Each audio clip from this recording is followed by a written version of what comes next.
Hi, welcome back to Stuff About Tutorials. Today we're talking about how to change board type on money.com.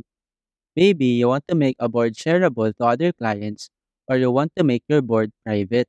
So today I'm going to show you how to change board type on money.com.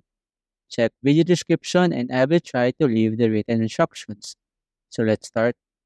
First, open the money.com application and log into your account.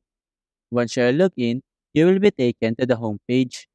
In this page, you will see all of your active boards. Here, find the specific board that you want to change the type. For example, I am going to change the type of this board, so simply tap on it. In this board page, tap on this three dots icon at the top right corner of the screen. A menu will appear with various options. In this menu, you will see this board info option. Simply tap on it. Here, you will see several details about the board.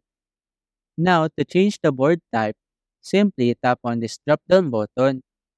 A menu will appear below with three options: main, shareable, and private. Choose the type that you want to use. For example, I want this board to become private. So, I will tap on this private option. Once you are done choosing, tap on the Save button to apply the changes. After that, you now have successfully changed a board type on money.com. There you go. If you wanted to know how to change board type on monday.com, that is the easiest way I know how. If you know another way to change board type on monday.com, leave a comment below. Also, be sure to subscribe for more videos.